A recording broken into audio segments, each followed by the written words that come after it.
জামাতে নামাজ পড়ার সময় রুকু না পেয়ে ইমাম সাহেব পরের রাকাতের জন্য যতক্ষণ পর্যন্ত দাঁড়াননি বা বসেননি ততক্ষণ পর্যন্ত তাকবীরে তাহরিমা না বেঁধে দাঁড়িয়ে থাকে, এ ব্যাপারে জানতে চাই। ইসলামে পাতানো ভাই বোন অথবা ধর্মের ভাই বোন জায়েজ আছে কিনা? একটি লাশকে একবারের বেশি জানাজা দেওয়া কি শরীয়তে জায়েজ আছে? যে সমস্ত বিয়ের মধ্যে নাচনওয়ালি এনে গান বাজনা করা হয় সেই বিয়ের ব্যাপারে নসিহত করো। স্বামী স্ত্রীকে যদি এক তালাক দেন তাহলে কি স্বামী স্ত্রী একসাথে থাকতে পারবে? এরপরে প্রশ্ন হলো 2 রাকাত নামাজের তাশাহুদ পড়ে দাঁড়িয়ে গেলে করণীয় কি? এই ভুলটা আমাদের প্রায় হয়। এরপরে প্রশ্ন হলো আমি ফরজ নামাজের শেষ বৈঠকে তাশাহুদ না পড়ে অন্য সূরা পড়ে ফেলেছি, এক্ষেত্রে আমার করণীয়। পা চুয়ে সালাম দেওয়ার বিধান কি? ভাবির সাথে দেবরের সম্পর্ক কি রকম হবে শরীয়তের বিধান অনুযায়ী? আমাদের সমাজে অনেকে বলে বড় ভাবি মায়ের। আমার এক বোন 6 ভাই, বোন সবার বড়। আমার বড় বোন পরিবারকে না জানিয়ে বিয়ে করেছে, যার কারণে বাবার মনে কষ্ট। এই সমস্যার কারণে দীর্ঘ 12 বছর বাবা মেয়ের সাথে কোনো সম্পর্ক নাই। বাবা মেয়ের সম্পর্ককে কিভাবে সংযোগ করা যায়? কোরআন হাদিসের আলোকে একটু পরামর্শ দেওয়ার জন্য অনুরোধ রইল। ভাবির সাথে দেবরের সম্পর্ক কি রকম হবে শরীয়তের বিধান অনুযায়ী? আমাদের সমাজে অনেকে বলে বড় ভাবি মায়ের মতো। এই প্রশ্ন উত্তর বিভিন্ন জায়গায় দিয়েছি ভাই। দেবরের সাথে ভাবির সম্পর্ক হবে কেমন? দেবর যদি পিচ্ছি হয়, 5-6 বছর হয়, তাহলে তো বাবু হিসাব ভিন্ন। কিন্তু দেবর যদি বড় হয়, 10, 12, 14, 15, 16 এর চাইতে বেশি বয়সের হয়, তাহলে সেক্ষেত্রে এই দেবরের সাথে ভাবির সম্পর্ক হবে একজন অপরিচিত পরপুরুষের মতো, বরং তার চাইতে আরো বেশি। কারণ নবী করিম সাল্লাল্লাহু আলাইহি সাল্লামকে জিজ্ঞাসা করা হয়েছিল যে দেবরের সাথে কিভাবে একজন ভাবির আপনার চলাফেরা হবে। নবী সাল্লাল্লাহু আলাইহি সাল্লাম বলেছেন আল হামবু আল মাউত, দেবর হলো মরণ। মরণ মরণ চিনেন আপনারা? মরণের মতো। মরণরে দেখে যেরকম মানুষ ভয় পায়, দৌড়ে পালায়, ভাবি দেবর থেকে এরকম পর্দা করবে, দূরত্ব বজায় রাখবে। আবার ভাবি থেকে দেবর দূরত্ব বজায় রাখবে। আমাদের সমাজে যত অপকর্ম আছে এগুলোকে বৈধ করার জন্য শয়তান অনেক মুখরোচক স্লোগান দিয়ে দেয় আমাদেরকে। মুখরোচক শুনতে অনেক সুন্দর শোনা যায়। ব্যক্তি স্বাধীনতা, ব্যক্তি স্বাধীনতার নাম দিয়ে অনেক আকাম আছে না নাই? ঠিক একইভাবে দেবর আর ভাবি তাদের পর্দার বিধানটাকে লঙ্ঘন করার জন্য ইবলিসে একটা জাল হাদিস সাপ্লাই করছে আমাদের সমাজে। সে জাল হাদিসটা হলো ভাবি, বড় ভাবি মায়ের মতন, বড় ভাবি মায়ের মতন। আচ্ছা, ভাই যদি মারা যায় এই ভাবিকে বিয়ে করা যাবে কি যাবে না? যাবে না? আপনার ভাই মারা গেলে আপনার ভাবির সাথে আপনি বিয়ে করতে চাইলে বিয়ে হবে কি হবে না? যাকে বিয়ে করার সুযোগ আছে সে আবার মা কেমনে হয়? মাকে কি বিয়ে করা যাবে কোনোদিন? বাপ মরে গেলেও যাবে? তাহলে মাকে কখনো তো বিয়ে করা যায় না। মা হলেন রক্ত।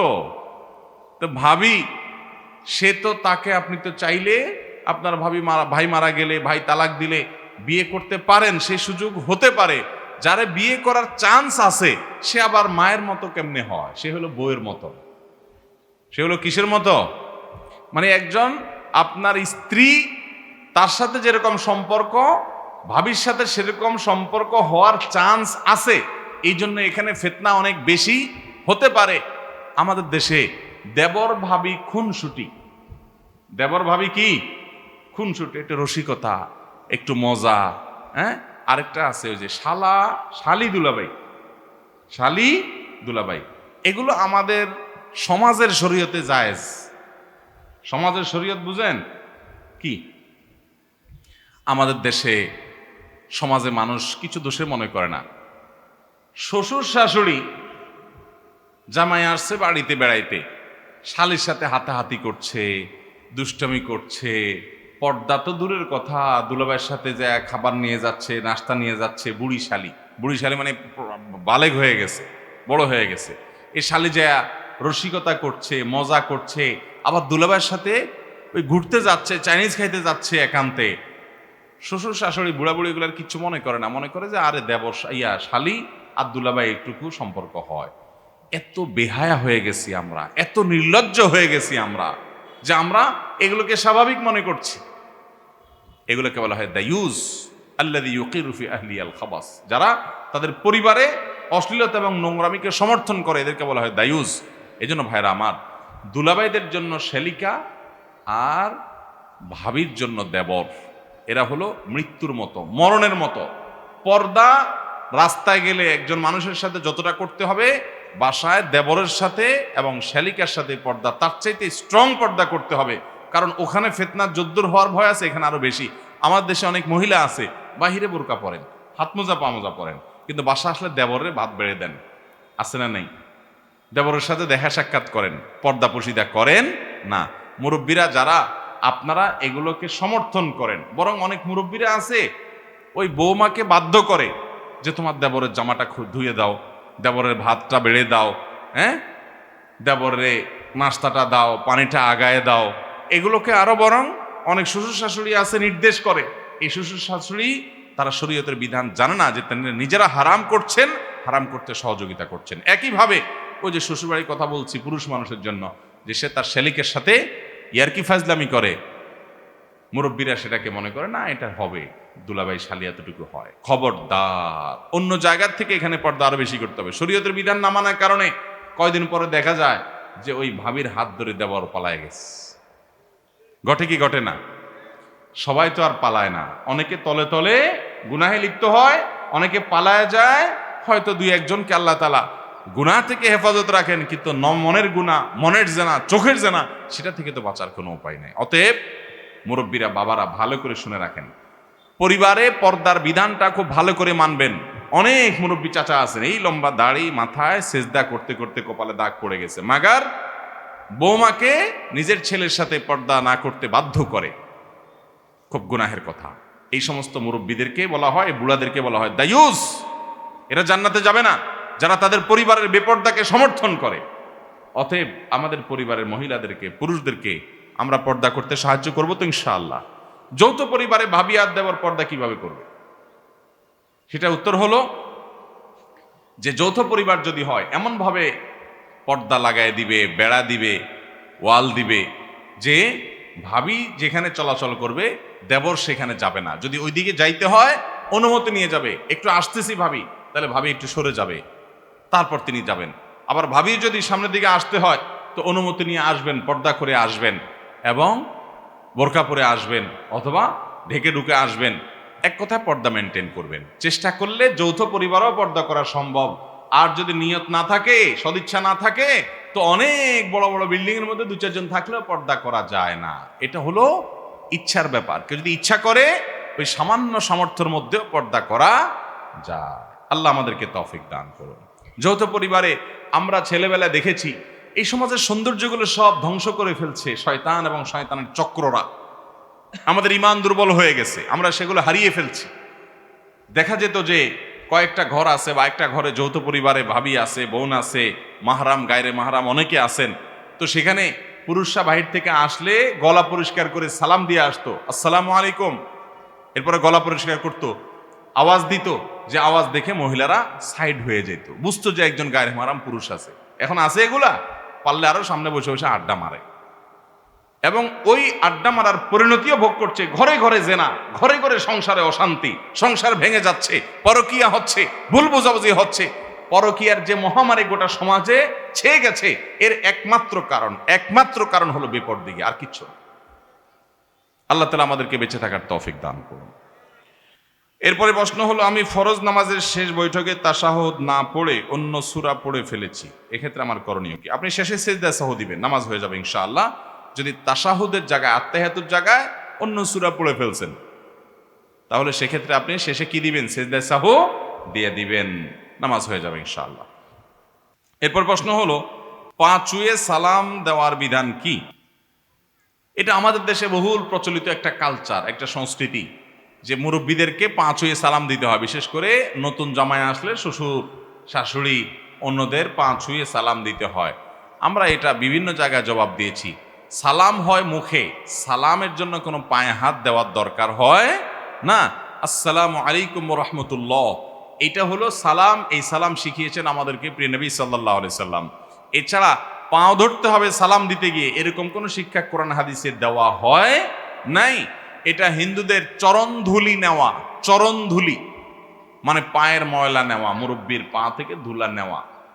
সেটা আবার মুসলমানদের মধ্যে আসছে পদধূলি নেওয়া, ওখান থেকে আসছে পা ছুঁয়ে সালাম করা। কথা বুঝতে পারছেন?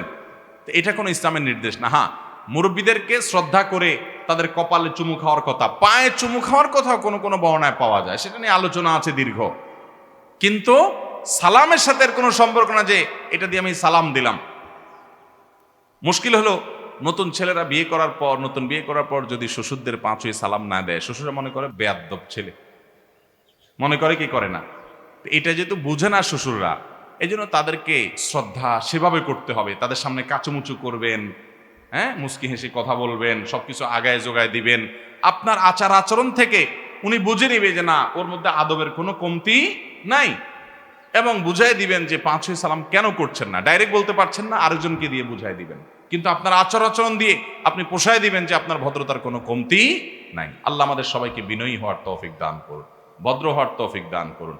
আর পাঁচই সালাম না, আমি বিভিন্ন জায়গায় বলি ভাই এই কথাটা, যে সালামের ক্ষেত্রে আল্লাহ বলেছেন যে ওয়াইদা হাইয়িতুম বিতাহিয়্যাতিন ফাহাইয়্যু বিআহসানি মিনহা আও রুদ্দুহা, তোমাদেরকে যদি সালাম দেওয়া হয়, অভিবাদন জানানো হয়, তো যেই ভাষায় অভিবাদন জানানো হবে তুমি তার চাইতে আরো এক কাঠি আগ বাড়িয়ে দিবা, ফেরত রিপ্লাইটা, উত্তরটা আর একটু বাড়ায় দিবা। যদি কেউ আসসালামু আলাইকুম বলে, তুমি ওয়ালাইকুম আসসালাম ওয়া রাহমাতুল্লাহ বলবা। আর যদি কেউ আসসালামু আলাইকুম ওয়া রাহমাতুল্লাহ বলে, জবাবে কি বলবা? ওয়ালাইকুম আসসালাম ওয়া রাহমাতুল্লাহি ওয়া বারাকাতুহু, মানে একটু বাড়ায় বলবা। তাহলে এখন পাঁচয়ে সালাম দিলে যদি সালাম হয়, তাহলে জামায়ে শ্বশুরের পাঁচ হইল, তাহলে শ্বশুরের জবাব দিতে হবে না, সালামের জবাব দিতে হবে না? পাঁচয়ে সালামের জবাব কি শুয়ে দিবে বলেন? বুঝেন নাই কথা? জামাইয়ে তো শ্বশুরের পা পর্যন্ত নেমে গেছে। আল্লাহ বলছেন সালামের জবাব দিতে হলে যে সালাম দিছে সে যতটুকু দিছে জবাবে আর একটু বাড়ায় দিতে হবে। তো জামাইয়ে নামতে নামতে শ্বশুরের পা পর্যন্ত নেমে গেছে, সালাম দিছে বেচারা।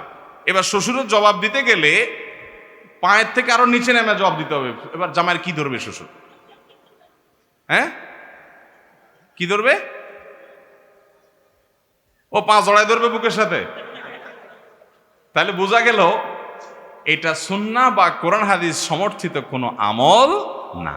মুরব্বীরা যারা এটা নিয়ে মনে কষ্ট পান, তারা আপনাদের এই ভুলটা শুধরায় নেন, মনে কষ্ট পাওয়ার কিছু না। সালাম হবে মুখে, ছেলে ভদ্র, এটা আচার আচরণ দ্বারা বোঝা যাবে। কত ছেলে বিয়ের সময় শ্বশুরের পা শুয়ে সালাম করতে করতে করতে শেষ, এরপর আপনার মায়েরা নিয়ে চুরে, আছে না নাই?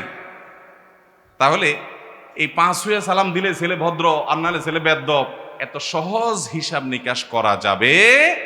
আমরা সুন্নত মেনে চলবো। নবীজি আমাদেরকে সালাম শিখেছেন না শিখান নাই?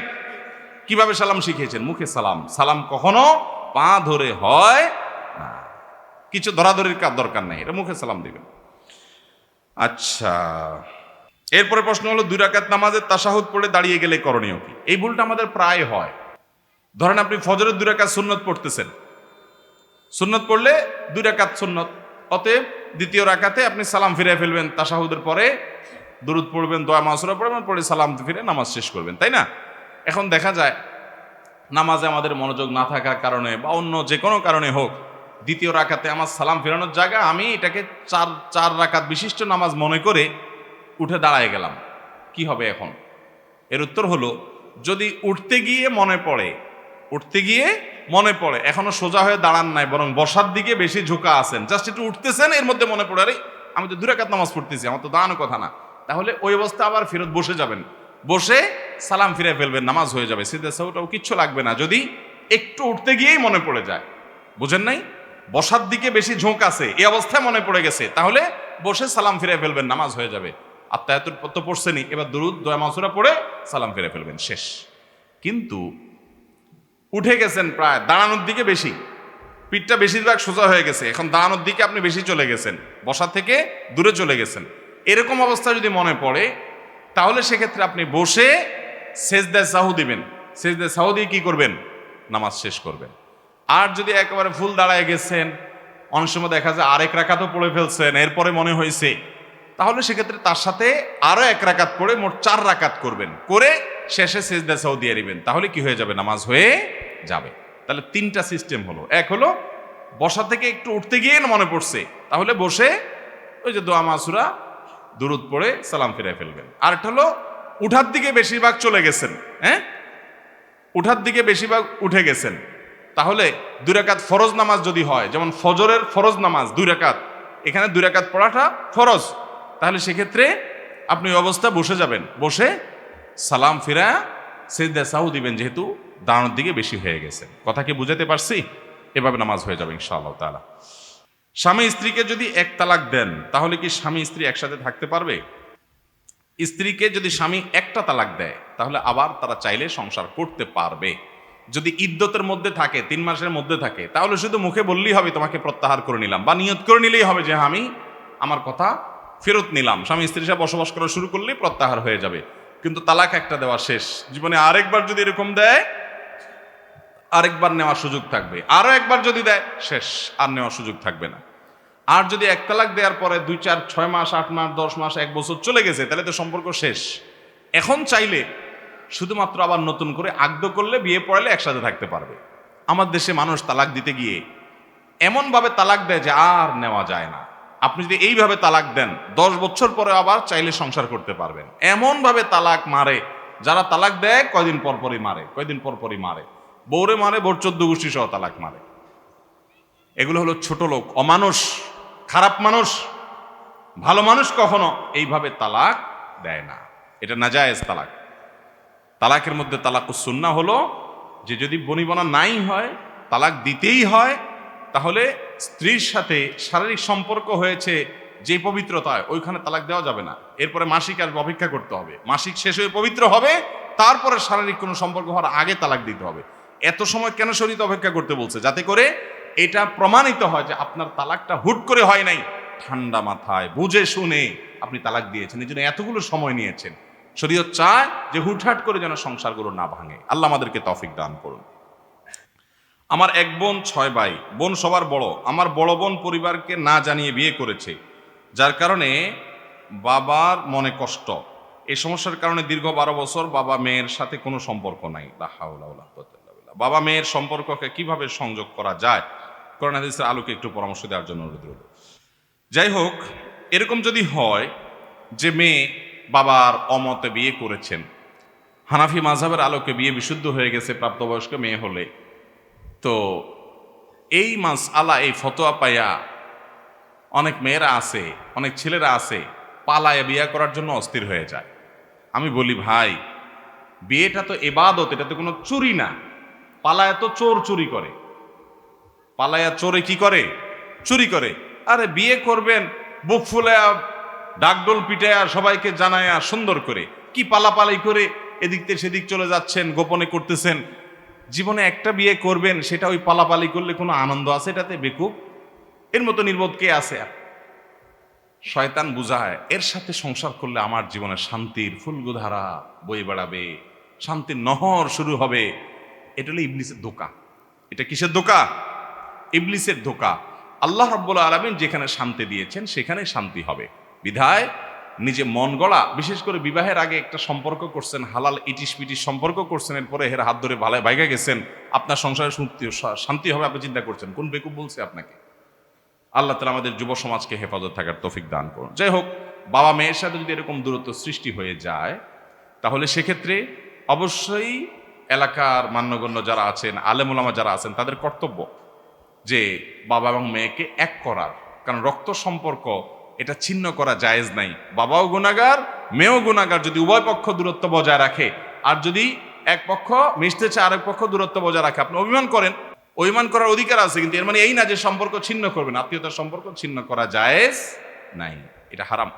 মনে কষ্ট আছে, সেটা আপনি প্রকাশ করেন, জাহির করেন, শাসন করেন, কিন্তু বিশেষ করে এতদিন যখন হয়ে গেছে, তাহলে সেক্ষেত্রে তাকে এইভাবে দূরে ঠেলে রাখা এবং সম্পর্ক ছিন্ন করা। যদি বাবা নিজে এটা কোনোভাবে মেনে নিতে না চান, তাহলে তিনি গুনাহগার, তাকে বোঝানো উচিত।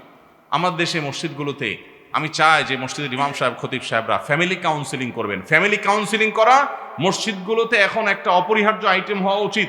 কারণ প্রতিটা মসজিদের অধীনে যে ঘরগুলো থাকে, যে বাসাগুলো থাকে, বেশিরভাগ বাসাতেই দেখবেন স্বামী স্ত্রীর মধ্যে কম বেশি ঝামেলা হয়।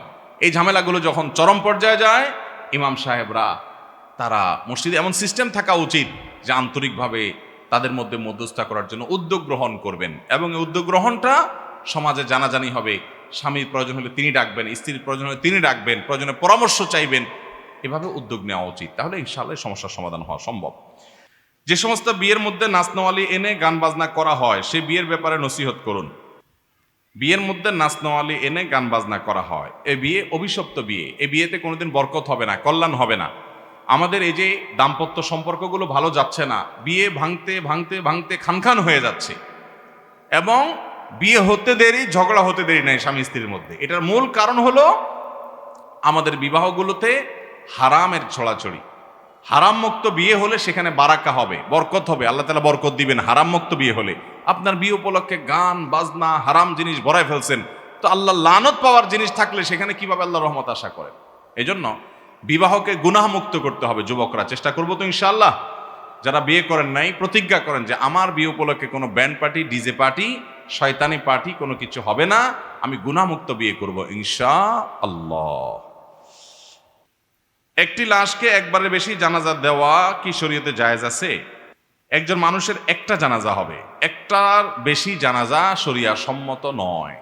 এটাই হলো সুন্নাহ যে একটা মানুষের একবার কি হবে, জানাজা হবে। যদি কারোর জানাজা হয়ে গেছে, জানাজার যার তার একেবারে কাছের আত্মীয়, লাশের যে অভিভাবক, যেমন বাবা মারা গেছেন ছেলে অভিভাবক, ছেলে মারা গেছেন বাবা অভিভাবক, এরকম খুব কাছের কেউ রক্ত সম্পর্কীয় যে লাশ অভিভাবক, সে মিস করেছে জানাজা, তাহলে সেক্ষেত্রে তার সৌজন্যে আরেকটা জানাজা হতে পারে, তিনি ইমামতি করবেন, তার সাথে অন্যরা সামিল হয়ে যাবেন। বাকি একটা লাশকে বারবার করে জানাজা দেওয়া এটা সুন্নাহ সম্মত কাজ না। ইসলামে পাতানো ভাই বোন অথবা ধর্মের ভাই বোন জায়েজ আছে কিনা?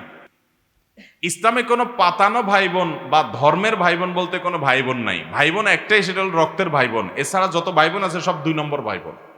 সব কয় নম্বর ভাই বোন? 2 নম্বর ভাই বোন। শয়তান নেক্সট সুরতে ধোকা দেয়, বলে যে আমার পাতানো ভাই, আমার ধর্মের ভাই। কত ধর্মের ভাইয়ের হাত ধরে ধর্মের বোন পালাই গেছে। হারামে কখনো শান্তি থাকতে পারে না।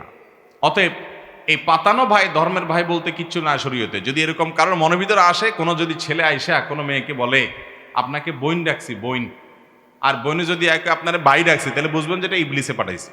এটা কে পাঠাইছে? এটা ইবলিসের দূত হিসাবে, রাষ্ট্রদূত হিসাবে আসছে। এগুলোকে সাথে সাথে বয়কট করতে হবে। একজন গায়রে মাহরাম পুরুষ, একজন গায়রে মাহরাম নারী কখনো ভাই বোন হতে পারে। হ্যাঁ, মুসলমান হিসাবে ভাই বলে সম্বোধন করলো, মেয়ে পর্দায় থাকে তাকে বোন বলে সম্বোধন করতো, সেটা আরেক জিনিস।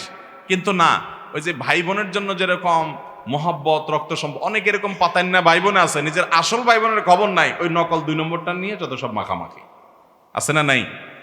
আবার এরকম ধর্মের বাপ ডাকে, আছে না? ধর্মের বাপ ডাকে, এগুলো সবগুলো 2 নম্বরই। শরীয়তে এগুলোর কোনো অবস্থান নাই, নাজায়েজ কাজ এগুলো। মসজিদে বিয়ে পড়ানো ভালো নাকি ছেলে মেয়েদের বাড়িতে আগদ হওয়া ভালো? এদিকে মসজিদে বিয়ে হওয়াকে ভালো মনে করে না, আমাদের এদিকে মেয়ের অনুমতি নিতে কাজী সাহেব যায়, সাথে আরো অনেকজন নন মাহরাম পুরুষ যায়। এটা কতটুকু শরীয়ত সম্মত? খুবই গর্হিত এবং নিকৃষ্ট কাজ এটা। মেয়ের অনুমতি নিতে কোনো কাজী সাহেবের যাওয়ার দরকার? মেয়ের অনুমতি, মেয়ের বাবা থাকতে আবার কিসের কাজী সাহেব? মেয়ের ভাই থাকতে আবার কিসের কাজী সাহেব? গায়রে মাহরাম মেয়ের সাথে দেখা করতেই পারবে না, জায়েজই হবে না। সেখানে আমাদের দেশে বেশিরভাগ বিয়েতে এই কাম করে যে কাজীর সাথে আবার মানুষ 1-2টা যায়। এগুলো দূরে বাইরে বাইন্দা পিটাই দিয়ে যদি জোর করে যেতে চায়। বুঝতে পারছেন কথা? বিয়ে বিশুদ্ধ হওয়ার জন্য এগুলো জরুরি না, বরং এগুলো কুসংস্কার, এগুলো ভুল। মেয়ের অনুমতি, মেয়ের বাপ যদি জিজ্ঞেস করেন মা তোমাকে অমুকের সাথে বিয়ে দিচ্ছি, এই ফ্যামিলি, তুমি তো জানো সব কিছু, মেয়ে যদি আলহামদুলিল্লাহ বলে, বাস বাপ আয়সা বলবে আমার মেয়ের অনুমতি আসছে, যথেষ্ট, আর কিছু লাগবে না। মেয়ের বাপ আয়সা মেয়ের পক্ষ থেকে প্রস্তাব দিবে অথবা কবুল বলবে, যথেষ্ট। আলাদা লোক দরকার নাই এখানে 2জন যাওয়ার, তাও আবার গায়রে মাহরাম। গায়রে মাহরামের তো যাওয়াই জায়েজ নাই, কাজী হিসাবে তো এখানে ঢোকারই পারমিশন নেই। এগুলো আমাদের সমাজের অনাচার, এগুলো আমাদের সমাজের কুসংস্কার। ঠিক একইভাবে আপনার মসজিদে বিয়ে হওয়া জায়েজ কিনা বা বাসা হওয়া উত্তম কিনা, কোথায় হওয়া উত্তম? একটা হাদিস আছে, আলিনু হাদান নিকাহ ওয়াজআলুহু ফিল মাসাজিদ, তোমরা এই বিয়েকে প্রচার করো। ওই যে যারা পলায় পলায় বিয়ে করেন তারা জেনে রাখেন, হাদিসে আসছে আলিনু হাদান নিকাহ, এই বিয়েকে তোমরা কি করো? প্রচার করো। হাদিসের এই অংশ বিভিন্ন দ্বারা সাবেত, কিন্তু পরের অংশটা ওয়াজআলুহু ফিল মাসাজিদ, এটা নিয়ে মুহাদ্দিসরা অনেকে আপত্তি করেছে। অনেকে বলেছে এটা জয়ীফ হাদিস, যে মসজিদে বিয়ে করো। যেন মসজিদে বিয়ে হলে হতে পারে, বাড়িতেও হতে পারে, এটাতে কোনো দোষের কিছু নাই। কিন্তু কোন কোন রেওয়ায়েত থেকে মসজিদে বিয়ের ব্যাপারে নির্দেশনা আসছে, কিন্তু সেই রেওয়ায়েতগুলোর বিশুদ্ধতাটা নিয়ে প্রশ্ন তুলেছেন অনেক মুহাদ্দিসগণ, যার কারণে মসজিদে বিয়ে হতে হবে এমন কোনো কথা নাই, বাসা বাড়িতে বা যে কোনো জায়গায় আগ্ধ হতে পারে।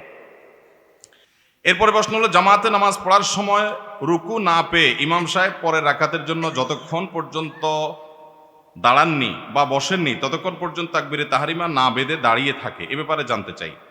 জামাতে নামাজ পড়ার সময় যারা রুকু পান নাই তারা, যেটা হয় আর কি আমাদের দেশে, আমি সিনারিওটা বলার চেষ্টা করি, প্রথমে দৌড় দেয়, এসে ইমাম সাহেবরা ধরার চেষ্টা করে রুকুতে, ধরতে পারলো না, ও শিট, ইমাম সাহেব রুকুতে পারলাম না, বেটা উঠে গেছে ইমাম বেটা। যখন দাঁড়ায় গেছে ইমাম মাথা সোজা করে ফেলতে, তখন এবার দাঁড়ায় দাঁড়ায় মোবাইল টিপে অথবা দাঁড়ায় থাকে, আর যুক্ত হয় না। কেন যুক্ত হয় না? যুক্ত হয় লাভ কি? রাকাতটা তো কাউন্ট হবে না, লাভ কি? তার চেয়ে দাঁড়ায় থাকি, তামু খাই। তো এবার ইমাম সাহেব সেজদা দিয়ে উঠে রাকাত শেষ করে আবার পরে রাকাতে উঠলে তখন যায় যোগ দেয়। আছে না অনেকে এই কাজটা করে? খুবই খারাপ কথা এটা। কেন? কারণ নামাজ যদি আপনি যুক্ত হয়ে যান, রাকাতটা কাউন্ট না হোক, আপনি একটা সেজদা পাবেন, তাসবিহ পাবেন জামাতের সাথে, সব হবে কি হবে না? একটা সেজদা খায়রুম মিনাদ দুনিয়া ওয়া মা ফিহা, কত মর্যাদা একটা সেজদার, আপনি দাঁড়ায় থাকলে কি সওয়াব হচ্ছে। এজন্য রুকুতে ইমাম সাহেবকে যদি নাও পান, ছুটে গেছে, আসে চেষ্টা করছেন ধরার, পান নাই, কোনো অসুবিধা নাই, ইমাম সাহেব দাঁড়ায় গেছেন রুকু থেকে, আল্লাহু আকবার বলে আপনি দাঁড়ায় যান, আপনি সেজদায় চলে যান, আপনি বৈঠকে চলে যান, এমনকি এক সেজদা দিয়ে ফেলছে, আরেক মাস উঠছে, ওইখানে যে অবস্থা পান সে অবস্থা যুক্ত হয়ে যান। আপনার 2 সেকেন্ডও যদি নামাজে শামিল হন জামাতের সাথে, তার সওয়াব পাবেন কি পাবেন না? দাঁড়ায় থাকলে কিসে সওয়াব পাবেন? এটা ভুল। তাহলে রুকুতে ইমাম সাহেবকে আয়েশা ধরতে পারেন না, এই জন্য দাঁড়ায় থাকবেন যে আবার দাঁড়াক তারপরে আমি যোগ দিব, এটা ভুল। যে অবস্থা আছে সে অবস্থা যুক্ত হয়ে যেতে হবে, যদিও রাকাত কাউন্ট হবে না রুকুতে না পেলে। আর রুকুতে ধরার জন্য ইমাম সাহেবকে দৌড় দিবেন না, আস্তে আস্তে যাবেন। নবী সাল্লাল্লাহু আলাইহি ওয়াসাল্লাম বলেছেন, ফামশু আলাইকুম বিসাকিনা, ইমামকে ধরার জন্য তোমরা আস্তে আস্তে যাবে, ধীরস্থিরতার সাথে যাবে, তাড়াহুড়া করে যাবে না। ফামা আদরাকতুম ফাসাল্লু ওয়া মা ফাতাকুম ফাতিম্মু, এরপরে যা পাইছো তা পড়বা, আর 2-1 রাকাত ছুটে গেলে সেটা পরে পড়বা। আল্লাহ আমাদেরকে সঠিকটা আদায় করার তৌফিক দান করুন। সর্বশেষ প্রশ্ন, আমি প্রায় জায়গায় দেখি যে সিগারেট খেতে খেতে অজুখানা পর্যন্ত যায়, তারপরে অজু বানায়, এরপরে সিগারেটের প্যাকেট নিয়ে মসজিদে প্রবেশ করে। আবার দেখি আর কিছু মানুষদের দেখি মসজিদ থেকে বাহির হতে না হতেই সিগারেট ধরানো শুরু করে। এমনকি আমি নিজেই এরকম একটা মানুষের পাশে নামাজ পড়ার সময় অস্বস্তিকর অনুভব করছি। এই নামাজটা কতটুকু ইসলাম সম্মত হবে? ভাই, ধূমপান করা জায়েজ নাই, গুনাহের কথা, খুব অপরাধের কথা, গুনাহের কথা, নোংরামি এটা। আল্লাহ রাব্বুল আলামিন এই নোংরা কাজটা আমাদেরকে পরিহার করার তৌফিক দান করুন। যদি কেউ ধূমপান করেন, ওই ব্যক্তি মসজিদে নামাজ পড়তে গেলে তিনি ভালো করে মুখ পরিষ্কার করবেন, দুর্গন্ধ দূর করে তারপরে মসজিদে যাবেন। অবশ্য ধূমপানের কারণে মুখের যে দুর্গন্ধ হয়, নর্দমার দুর্গন্ধটা আর একটু ভালো থাকে ওইটার চাইতে। এটা দুর্গন্ধ দূর করা এত সোজা না, ওইটা দুর্গন্ধ দূর করতে হলে কাঁঠাল খাওয়া ছাড়া কোনো উপায় দেখতেছি না। মালয়েশিয়াতে একটা ফল আছে কাঁঠালের মতো, এমন গন্ধের গন্ধ, মানে গন্ধ বলতে খারাপ গন্ধ না, ফলের যে গ্রান সেটা আর কি, যে ওইটা পুরো পরিবেশকে, ওইটা শুধু খোলাও লাগে না, ওই চামড়ার ভিতরে আছে ফলটা, এমন গন্ধ হয়ে যায়, ভয়াবহ অবস্থা। যাই হোক, তো এইরকম কোনো ফল খাওয়াইতে হবে ওই লোকরে, ধূমপানকারীরে, যে এরপরে যদি মুখের দুর্গন্ধ যায় আর কি। যাই হোক, যেভাবেই হোক, আপনি ব্রাশ করে হোক, পেস্ট দিয়ে হোক, যেভাবে হোক মুখের দুর্গন্ধ দূর করে তারপর মসজিদে যাবেন। দুর্গন্ধ নিয়ে মসজিদে গেলে ফেরেশতাদের কষ্ট হয়। তাতাআজ্জাল মালায়েকা বিমা ইয়াতাআজ্জা বিহি বানু আদম, হাদিসে আসছে মানুষের যে সমস্ত কিছুতে কষ্ট হয় ফেরেশতাদেরও সেগুলোতে কি হয়? কষ্ট হয়। অতএব মুখে যেন দুর্গন্ধ হয় এরকম দুর্গন্ধ নিয়ে আমরা যেন মসজিদে না যাই। চেষ্টা করবো ইনশাআল্লাহ বেঁচে থাকার। আল্লাহ আমাদের তৌফিক দান করুন। আমি একবার ঢাকার একটা হাসপাতালে পাশের মসজিদে আপনার নামাজ পড়তে গেছি। জামাতে নামাজের সময় আমার পাশে এরকম এক আসামি দাঁড়াইছে, বিড়ি খেয়ে আসছে, এমন দুর্গন্ধ আর গায়ে ঘামের গন্ধ সব মিলে একটা এমন বিশ্রী অবস্থা, আমার বমি হয় ভাব। বহুত কষ্টে নামাজটা শেষ করছি। আমি চিন্তা করলাম নামাজের পর লোকটা বলা দরকার, আবার বললো যদি ঘুষি টুসি মারে বসে আরেক মুসিবত। তো আমি একটা কাগজ কলম নিয়ে তাড়াতাড়ি করে লিখলাম যে ভাই, আপনার এই দুর্গন্ধে আমার যা কষ্ট হয়েছে, আপনার জাহান্নামে যাওয়ার জন্য আর বেশি কিছু লাগবে না, এবার মানুষকে নিয়মিত কষ্ট দিলেই চলবে। অনুগ্রহ করে পরিচ্ছন্ন থাকবেন, দুর্গন্ধ রাখবেন না, আর ধূমপান ইত্যাদি ত্যাগ করবেন। মানে এই দুর্গন্ধের বিরুদ্ধে একটা চিরকুট লিখে সেই লোক যখন আপনার সেজদায় গেছে, তাড়াতাড়ি করে আস্তে আমি এরকম তলে ঢুকায় রেখে আইজো দৌড় খাইল। যে আমার কাজও হয়ে গেছে, পিঠও বেঁচে গেছে। তো এরকম যদি কোনো ভাইয়েরা করেন, যদি মনে হয় না বুঝাইলে বুঝানো যাবে, তাহলে সুন্দর করে বুঝাই দিন। আর যদি মনে হয় বুঝাইলে আরো উল্টা উনি রিয়্যাক্ট করবে, তাহলে যেভাবেই হোক তাকে নাসিহা করতে হবে। আল্লাহ তাআলা আমাদের এই বদভ্যাস ত্যাগ করার তৌফিক দান করুন। ভাই, ধূমপান যারা কাজ করেন, একটু এরকম হাত দিয়া মুখের মধ্যে হা করে দেখেন তো গন্ধটা কেমন লাগে। আরে ভাই, নর্দমার গন্ধটা আর চেয়ে ভালো হয়। কোন রুচিতে দেয় এটা খাওয়ার জন্য? আল্লাহ আমাদেরকে নোংরা রুচিটা পরিত্যাগ করার তৌফিক দান করুন। যেটা মানুষের জন্য, স্বাস্থ্যের জন্য ক্ষতিকর, সেটা পান করা, সেটা খাওয়া মানুষের জন্য জায়েজ নাই, সেটা গুনাহ। এই গুনাহটা আমরা অনেকে অহরহ করছি। ওর জন্য সবচেয়ে উত্তম সময় রমজান মাস, কারণ সারাদিন কিছু খাচ্ছেন না। ইফতারের সময় প্রথম ইনিংসের ইফতার শেষ করে চলে আসছেন মাগরিবের নামাজে, মাগরিব পড়ে যায় আবার দ্বিতীয় ইনিংসে বসছেন ওই যে হালিম টালিম এগুলো নিয়ে, ফালুদা টালুদা, ফল আইটেম। সেকেন্ড ইনিংস মাগরিবের পরে, দোনো ইনিংস শেষ করতে করতে এশারের আজান হয়ে যায় প্রায়। এরপরে আপনি তাড়াহুড়া করে মসজিদে আগে আগে চলে যান, একটু আগে আগে চলে যান নিজেরা একটু শাসন করার জন্য। তারাবি পড়ে আসতে আসতে রাতে শোয়ার সময় হয়ে যায়, চটপট চালাকি করে তাড়াতাড়ি শুয়ে পড়েন। এই টাইমটা একটু কষ্ট করে টিকেন। এরপর ঘুম থেকে উঠলে তো সাহারি খাবেন, আবার রোজা শুরু হয়ে যাবে। একটা মাস এক্সারসাইজ করলে ইনশাল্লাহ দেখবেন ধূমপান ত্যাগ করা অনেক সহজ হবে। আমরা অনেকে ধূমপান ত্যাগ করতে মনে করি যে রমজানে কেমনে সম্ভব। রমজানে হিসাব করেন, 13 ঘন্টা যদি রোজা হয়, ইফতারিতে 1 ঘন্টা যায় 14 ঘন্টা, তারাবিতে 1 ঘন্টা যদি যায় তাহলে 15 ঘন্টা, আসা যাওয়া মসজিদে আবার আরো 1 ঘন্টা মিলায় ধরেন অজু টজু সহকারে 16 ঘন্টা, সাহারিতে যদি 1 ঘন্টা হয় 17 ঘন্টা, আর 6 ঘন্টা ঘুমান 23 ঘন্টা, শেষ তো। আর 1 ঘন্টা একটু কষ্ট করলে কি করা সম্ভব? ধূমপান ত্যাগ করা সম্ভব। আল্লাহ আমাদের সবাইকে এই নোংরা অভ্যাসটা দূর করার তৌফিক দান করুন। যদি কেউ ধূমপান করে পরিষ্কার করা ছাড়া মসজিদে ঢুকে, তার নামাজ হয়ে যাবে, খবরদার। আবার ধূমপান করছেন এই উজুতে নামাজে ঢুকা, মসজিদে ঢুকা ছেড়ে দিলেন, বা জামাতে নামাজ পড়া ছেড়ে দিলেন, বা নামাজে ছেড়ে দিলেন, সেটা কিন্তু গুনার উপর আরো ডবল গুনাহ হবে। ওইটা কিন্তু করা যাবে না। নামাজ পড়বেন অবশ্যই, মুখটাকে পরিষ্কার করে দুর্গন্ধ মুক্ত করার চেষ্টা করবেন। আল্লাহ আমাদের সবাইকে আমলের তৌফিক দান করুন।